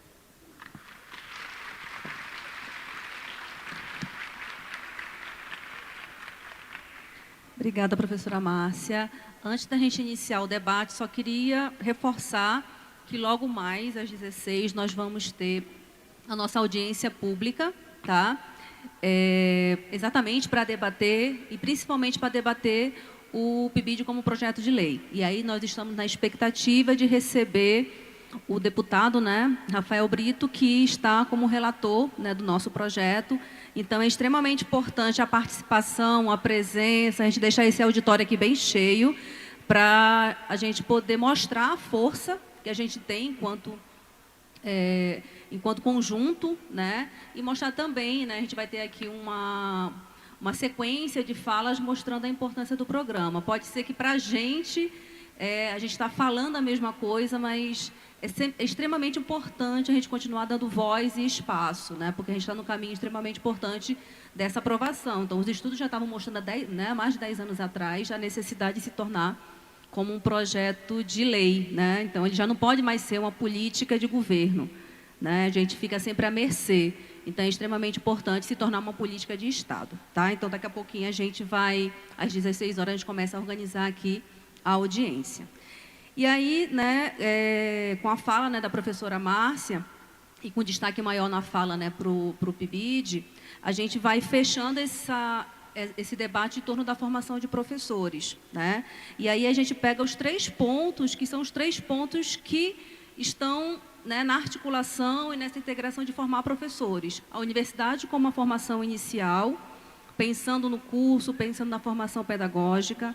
A gente não consegue fazer isso sem as redes, porque são espaço de atuação, né? A gente precisa das redes para ceder esse espaço às escolas, né? Para que a gente leve os nossos estagiários, né, para as escolas, mas, ao mesmo tempo, também a gente precisa de políticas de formação de professores, né, de políticas de formação inicial, e o PIBID, né, a professora estava falando, a gente fez 18 anos, né, de uma política. A gente está caminhando para 2 décadas, né, numa política que tem se mostrado que é efetiva, né, que é uma política que tem mostrado resultados, mas ainda só atinge 5%. Então, é um retrato, né? O PIBID hoje ele mostra, se você quer conhecer um pouco do perfil de licenciando, né, de onde ele vem, qual é o horário, né, de estudo, se é presencial, se é à distância. Eu acho que o programa hoje dá um retrato para a gente em relação a isso. Mas como ele não atinge, né, todos os licenciandos, a gente precisa, enquanto instituição, pensar em outras políticas, né, internas, mas a gente também precisa de custeio para isso, de fomento, para que a gente possa atender os outros, né, os outros licenciandos. E também começar a repensar essa questão do estágio, né? A gente não pode colocar o estágio supervisionado obrigatório de lado. A gente precisa trazê-lo também com essa força, principalmente junto com as redes. Eu acho que a rede aqui que tem esse papel importante, né? E a gente, quando vai tanto trabalhar, porque eu sou professora de estágio e também sou coordenadora institucional, então eu fico lá e cá. E aí, quando a gente vai para a rede, a gente sente muita falta disso, dessa articulação melhor, né? A professora Linaí está representando aqui a rede do Distrito Federal, mas eu acho que também acaba representando um pouco as redes do Brasil nesse sentido, né? Então, acho que dialogar mais com a universidade, né? A questão do próprio estágio, eu fiquei achei muito interessante quando você falou, né, que vocês estão pensando na possibilidade de ver incentivo para esse professor receber o estagiário, né? Porque é muito difícil, não só o receber, mas receber com qualidade. A gente tem situações de um estagiário desistir do estágio no semestre porque não há uma recepção muito positiva. Então, a gente sabe que tudo isso acaba interferindo.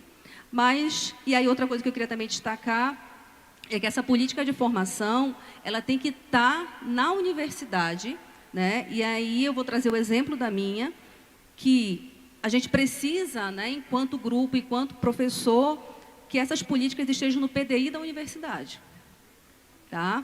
Porque se a gente não tiver formação de professores, se a gente não tiver PIBID, se a gente não tiver estágio no plano de desenvolvimento institucional, não adianta de nada, tá? Então, acho que há uns 2 anos atrás, a gente foi para a Anfop e eu fiz uma apresentação tratando dos PDIs, e quando a gente vem para a formação de professores, aquela pesquisa bem mínima que a gente faz com o PDF, que a gente coloca, né, a palavra, tem documentos de várias universidades que o espaço é muito pequeno, né? Quando a gente coloca o PIBID, não tem.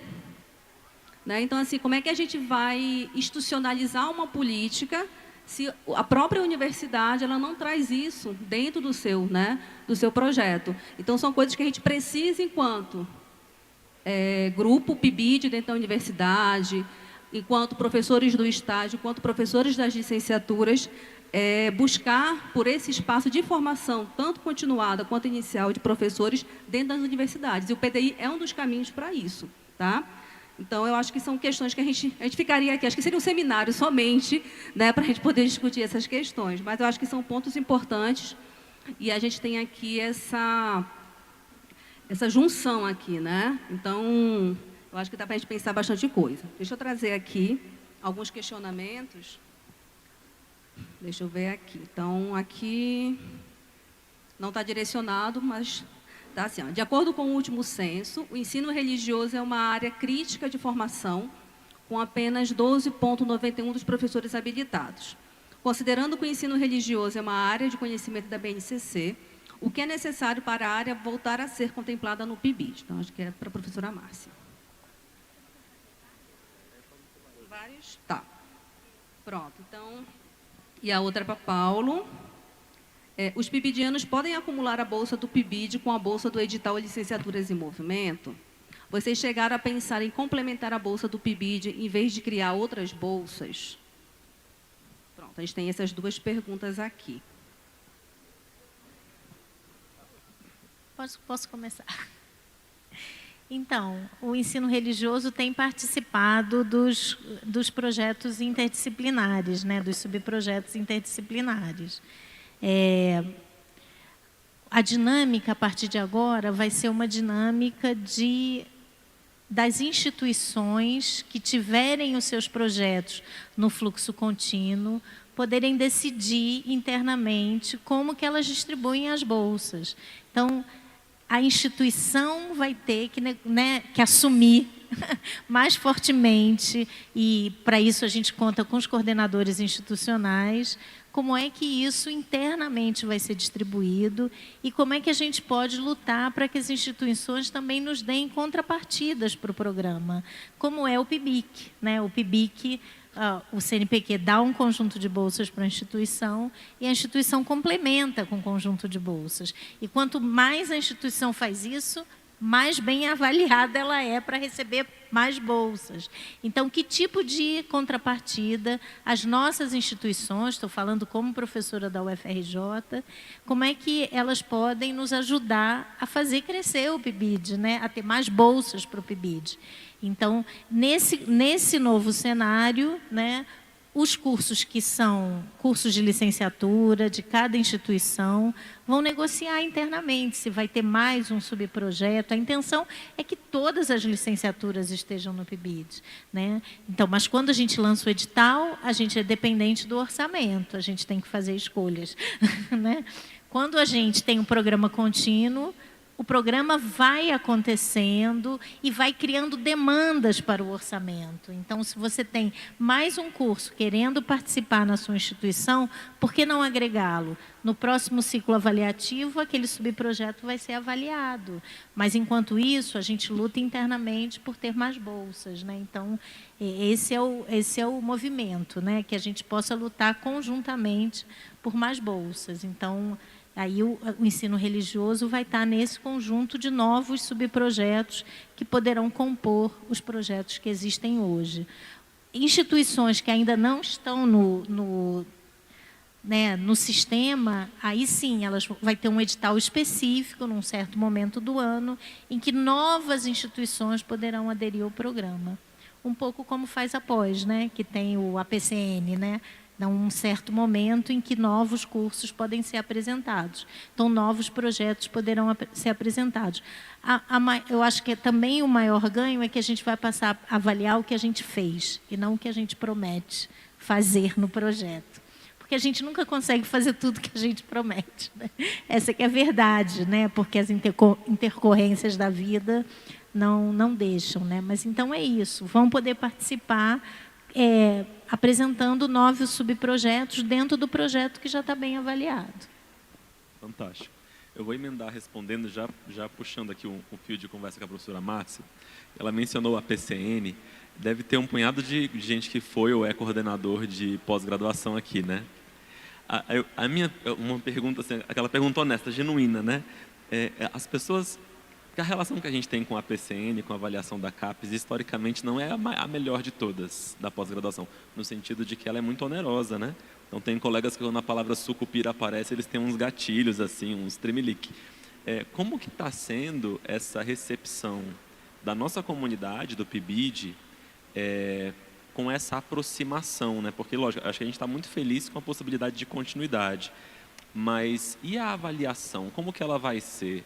Ela vai deixar a gente assim com gatilho também, que nem a avaliação da pós-graduação deixa, ou ela vai ser uma avaliação diferente? Provavelmente você já ouviu responder essa pergunta em algum outro contexto, né? Imaginei. Então, assim, enfim, se não fosse repetir, eu pessoalmente adoraria saber a resposta. Mas voltando à questão e também puxando o mesmo fio, aqui a pergunta era sobre o edital, se existe possibilidade de acúmulo da bolsa do PIBID com a bolsa do nosso edital local, Licenciaturas em Movimento, e se a gente não considerou, em vez de abrir um novo edital, fazer um aporte ao PIBID, talvez aumentando o valor da bolsa do PIBID, certo? Tem várias questões, tem duas questões que precisam estar no horizonte aqui, e essas são transversais a todas as instituições.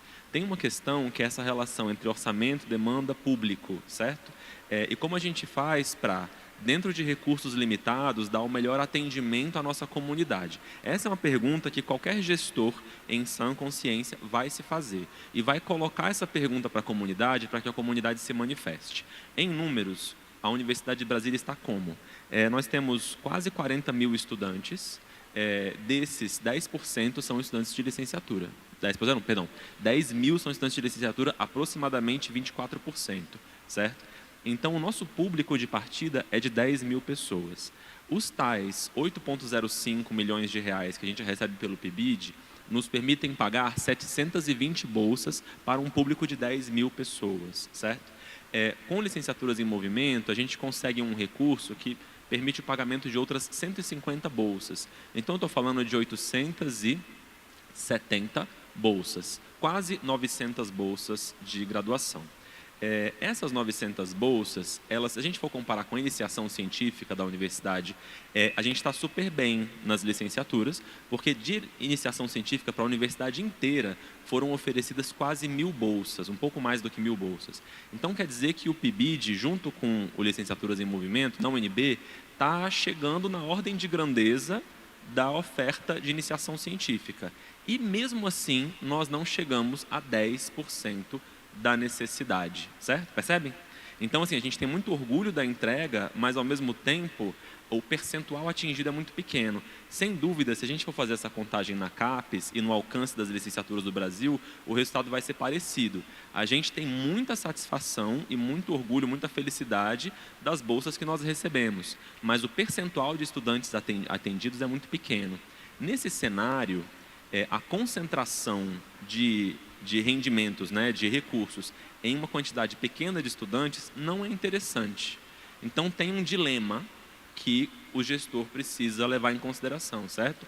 A gente construiu historicamente que R$ 700 por mês é um valor aceitável para a bolsa. Todos nós sabemos que a realidade dos nossos estudantes, de contribuir para suas famílias, né, esse valor é muito pouco. Todos nós sabemos disso, né? Mas é o valor que está pactuado hoje em várias instituições de fomento. Com esse arranjo, em qualquer outro cenário, qualquer outra gestão, faria a escolha da melhor distribuição desse recurso na quantidade de estudantes. Por isso, e principalmente por isso, existe frequentemente, não só na UNB, mas nas agências de fomento, alguma política de não acúmulo, certo? É por isso, porque quando a gente estabelece o não acúmulo, você permite que mais pessoas sejam atendidas pelo recurso. Isso é interessante no interesse da população, certo? Mas então, por que então, em vez da gente criar um novo edital, a gente não aporta o recurso para o PIBID?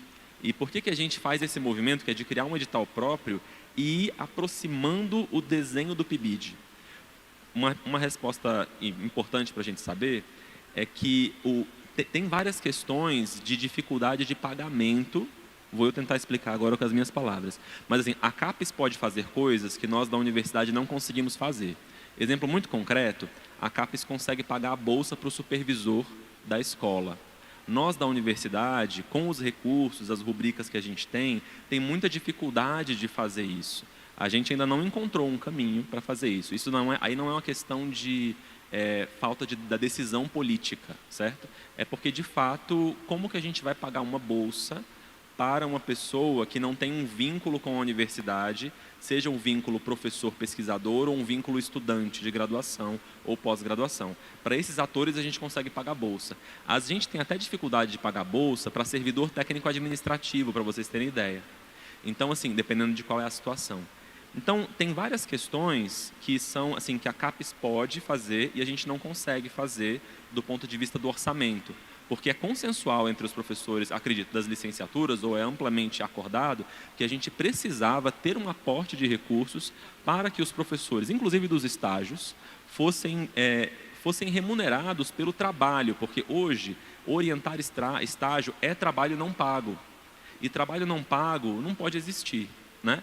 Então, como que a gente resolve esse problema? A partir da universidade, hoje nós não conseguimos, por uma questão do tipo de recurso que a gente tem, como que é o regramento orçamentário e financeiro. Mas quem sabe nesses diálogos interinstitucionais a gente encontra um caminho. Respondo o Paulo ou você vai trazer mais tarde? Chegaram mais perguntas. Aí responde. Eu tenho que responder o Paulo, que ele fez uma pergunta para mim. E eu vou dizer para ele que eu tenho várias ideias para solucionar isso. Por exemplo, se uma instituição de educação superior parceira der mais bolsas de licenciandos, a CAPES pode pagar a bolsa do supervisor, né? Isso é interessante, vamos conversar. Não é, Lorena? Se eles derem as bolsas dos alunos, a gente paga a bolsa dos... Né? Ou seja, são coisas que a gente pode... Se reduz o nosso... Né, digamos, se a gente vai pagar menos bolsa para os estudantes, a gente pode se concentrar mais nos professores da escola, né? E no caso das redes, é isso que você falou. Se o professor tem tempo remunerado, né, na sua carga horária para atender os estagiários, isso vira trabalho remunerado, né? Então, a gente precisa de muita conversa para esse programa crescer. Do ponto de vista da avaliação, a gente já conversou... Bom, primeiro a gente fez um processo bastante conversado com o FORPBID e nós fizemos oficinas com bolsistas, né, com representantes de estudantes, de supervisores, de coordenadores de área, institucionais e em alguns lugares até das redes. Então, a gente nessas oficinas foi coletando indicadores, né, do que a gente ia avaliar, do que a gente precisa avaliar no programa. E levamos também essa conversa para o CTC da Educação Básica, que é um órgão colegiado da CAPES, que ajuda a diretoria de formação de professores, né, na formulação das políticas. E a intenção é que a gente tenha o máximo de dados quantitativos já informados do que a gente tem a partir da plataforma Freire. Então, claro que a gente precisa de um preenchimento atento, né? Mas a intenção é que a gente já tenha esses dados. Agora, dados qualitativos, é claro que é o programa que vai precisar, né? Cada coordenador institucional que vai precisar informar e, inclusive, validar, né, esses dados, se esses dados estão de acordo com que... efetivamente o programa... Vou dar um exemplo, taxa de ocupação das bolsas, né? A gente tem instituições que não conseguem ocupar as bolsas que recebem. Isso cria um problema, né? Um problema semelhante ao que você falou. A gente tem alunos sem bolsa e tem bolsas ociosas. Bolsas ociosas são muito mal vistas na política, né? Então, o risco da gente perder essas bolsas é grande quando elas se tornam ociosas. Então, a gente vai redistribuir isso, mas aquela instituição, quando vê aquele número, ela vai poder checar se aquele número confere com o que o coordenador institucional tem e ela pode ter um campo de justificativa, em que o avaliador vai olhar e vai ver se aquela justificativa faz sentido, né? Não faz. Então, assim, a intenção é que essa avaliação seja mesmo, né, um canal para a gente ir tocando a política, né, para a gente pensando a ampliação da política, mas eu acho que assim, a gente não precisa ter medo. Os projetos já eram avaliados, eles já eram avaliados.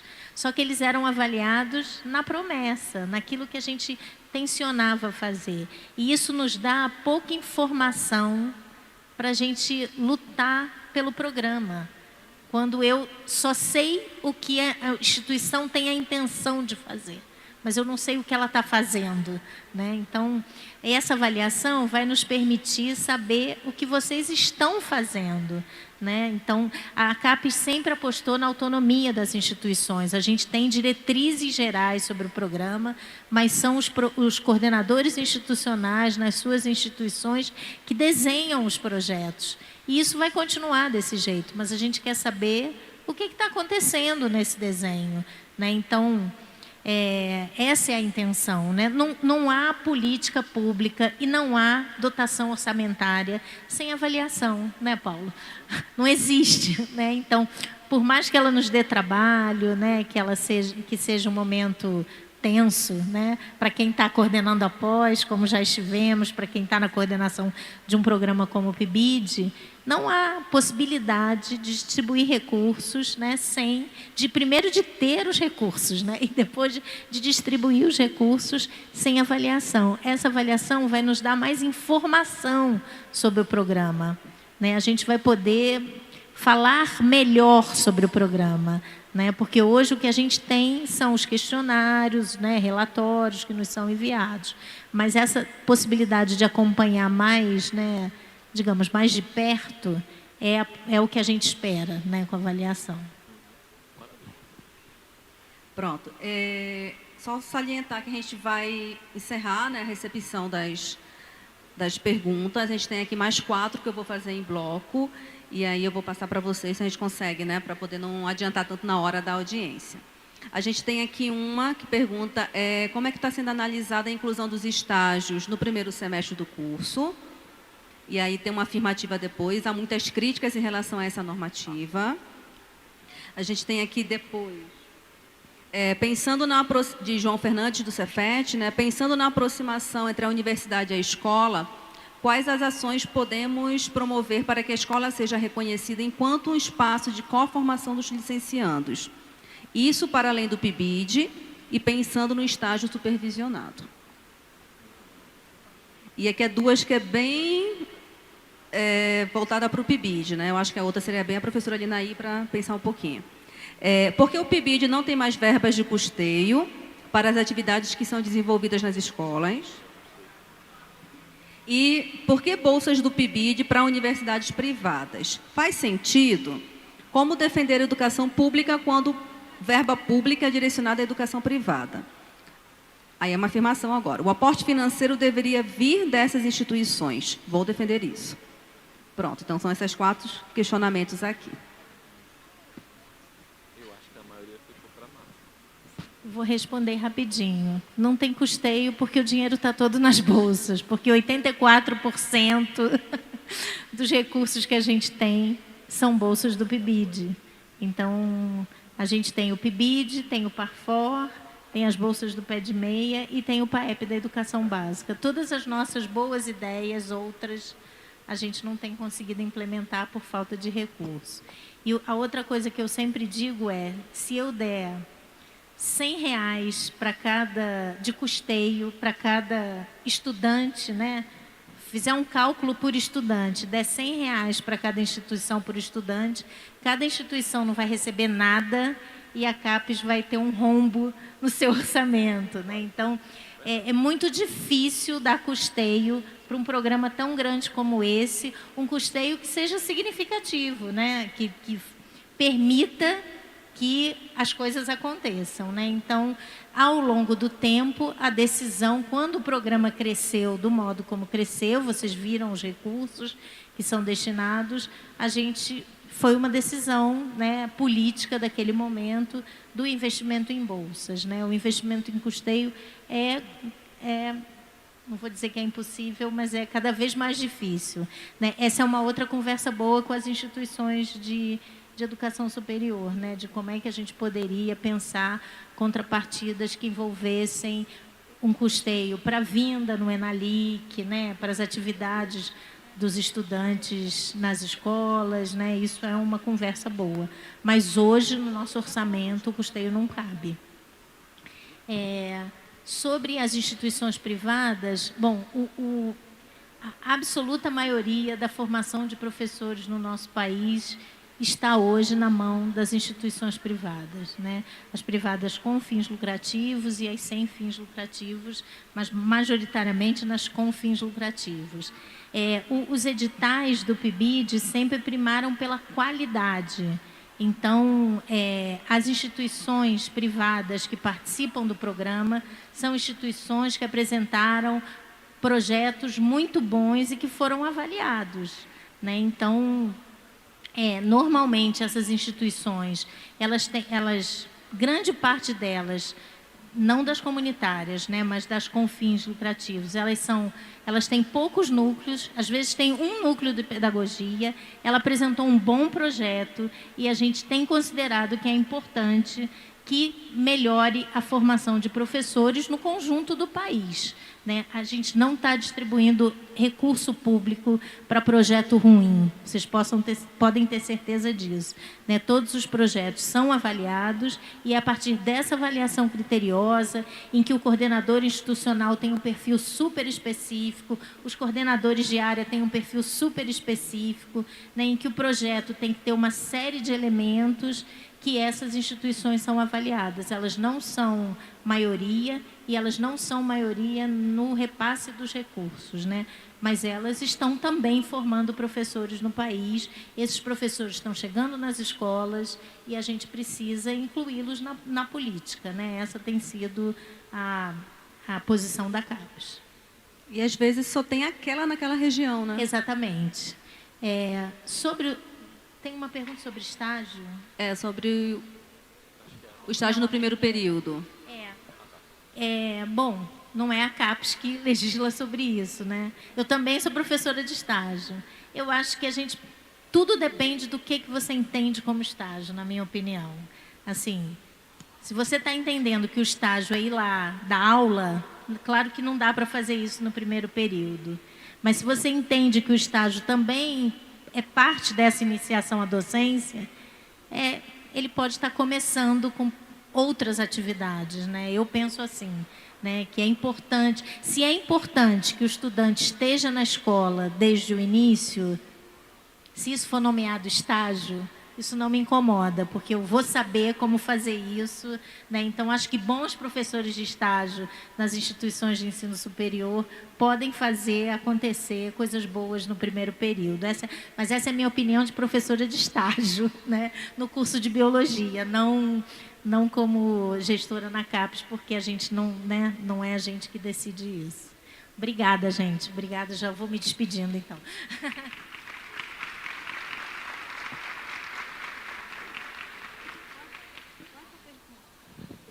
Bem, quanto à pergunta aqui sobre como podemos aproximar a escola da universidade, a escola ser reconhecida como espaço de formação inicial também, eu creio que a escola, historicamente, ela tem exercido esse papel ao recepcionar o estágio, não é? Entretanto, o nosso país ele tem uma extensão muito grande e várias realidades se configuram nas suas diferentes regiões, estados, municípios, e o que fazer vai depender muito dessas realidades, do contexto da universidade e do contexto do sistema de ensino. Recentemente nós tivemos uma reunião de redes de ensino do Centro-Oeste e muitas experiências, não é, a partir da necessidade do que a universidade pode oferecer e da condição do sistema de ensino. Aqui no Distrito Federal, nós temos procurado ajudar o nosso professor, dando uma formação para que ele exerça uma mentoria, não é, no estágio e conheça outros sistemas que fazem o que eu falei anteriormente, que é um incentivo. Tanto ao professor, outros sistemas já dão incentivo ao estagiário, não é? Que é a possibilidade dele ter pontos a mais no concurso na hora de entrar no concurso da rede pública. Então, isso vai depender muito da realidade de cada sistema de ensino e de cada instituição de ensino superior. Mas há também ações que podem ser gerais, como, por exemplo, esse diálogo aqui entre o sistema de ensino e a universidade, onde eu hoje pude perceber vários detalhes, várias possibilidades que eu não conhecia enquanto sistema de ensino. E assim como eu acho que a universidade pode conhecer a realidade da rede pública. Então, é isso. Também me despeço e agradecendo a oportunidade.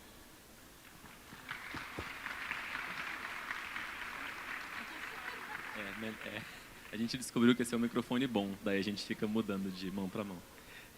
Então, assim, respondendo uma pergunta que é possível responder, na Universidade de Brasília, a gente, assim como todas as outras, né, eu acredito, a gente está fazendo a discussão e a apropriação e o processamento da resolução CNE 04 de 2024. E como todo processo de apropriação de política pública, pensando a resolução como política pública, certo? Por instituições que são instituições, como todas somos, de intelectuais, porque é o que nós somos, em primeiro lugar, essa relação nunca é uma relação simples. Ela sempre é uma relação um pouco tensa, um pouco de tensionamento com os autores institucionais da política. Embora muitas vezes sejamos nós mesmos os autores, mas a gente muda de posição, né? Então, às vezes, a gente, como a professora Márcia colocou, ela disse assim, eu estou diretora, porque, em primeiro lugar, né, nós somos professores, eu também estou diretor da DAPLE, né? E eu sou professor do Instituto de Física. Então, a gente vai fazendo essa dança das cadeiras e vai dando contribuições nesse momento de gestão. Mas a verdade é que a tônica dominante da relação que a gente trava com as políticas é uma relação de enfrentamento e tensão e questionamento, e que bom que é assim. No âmbito da Universidade de Brasília, e eu sei que em outras universidades, tem 2 pontos, há mais que 2, mas tem 2 pontos que merecem destaque como pontos de tensionamento na resolução CNE 04 de 2024. E um deles é a exigência, que ao mesmo tempo é muito realizável, basta a gente ressignificar o estágio, mas é a exigência do estágio em primeiro semestre. E há razões interessantes para que o CNE tenha plantado essa exigência lá, né? Uma outra questão que vem sendo tensionada com relação a essa resolução na nossa universidade, e aí eu não acredito que não há tanto consenso entre outras instituições, que é a exigência de que as horas de extensão sejam cumpridas em unidades escolares. Então, temos colegas muito comprometidos com as licenciaturas e que gostariam de pensar a formação do professor também em espaços de educação não formal. E daí isso fica um pouco complicado, nunca inviabilizado, mas um pouco complicado, um pouco mais desafiador, levando a resolução ao pé da letra. Mas a gente não conseguiu aprofundar esse tema aqui, talvez seja uma conversa para um outro momento. Já me despeço, agradeço a todas e todos, agradeço aqui, cumprimento já na saída, porque eu esqueci de tudo, gente. Eu esqueci de fazer minha audiodescrição, eu esqueci de falar que eu sou um homem branco que usa óculos, cabelo preto, terno azul. Esqueci também de fazer o cumprimento que a gente deve fazer, mas eu cumprimentei antes de entrar, tá, os membros da mesa. Então a gente estava batendo um papo ali. Então já registro aqui a minha saída, meus agradecimentos, meus cumprimentos a todas e todos. Muito obrigado pela oportunidade.